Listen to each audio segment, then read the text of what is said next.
Hello brothers and sisters, mga mandirigma para sa kalayaan. This is Ricky Armenta of www.ayosnegosyodito.com and www.iamfreedomph.com.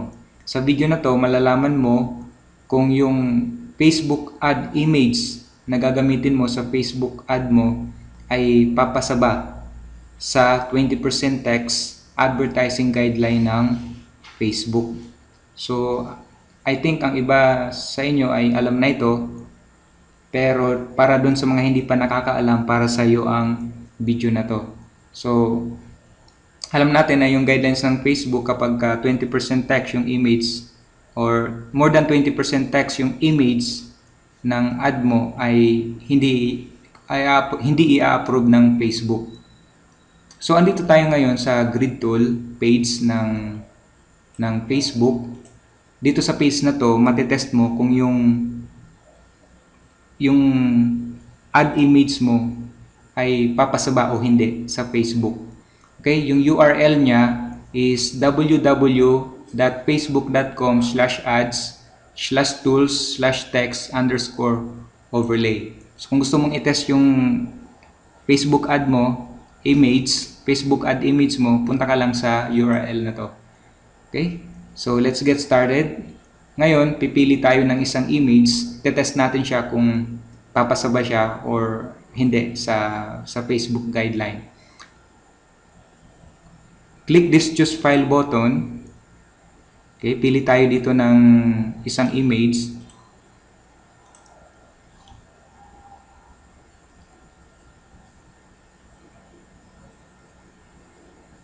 Okay, so ang sabi dito, click on all the boxes that contain text to see whether your image is covered by less than 20% text.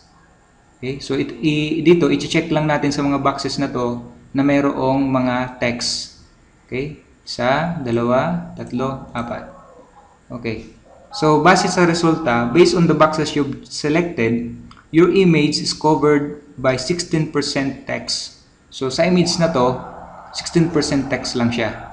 So, malaking possibility na i-approve siya ng Facebook. Kasi 16% lang siya, below 20% text. By the way, yung ginagamit nga pala natin sa Facebook ad natin, ang dimension niya is 1200 by 628 pixels, kung hindi ako nagkakamali. Okay, so itong image na to, malaking possibility na i-approve siya ng Facebook. So, refresh lang natin to. Then, pili ulit tayo ng isa pang image. Titingnan natin kung yun ba ay papasa o hindi sa Facebook advertising guideline.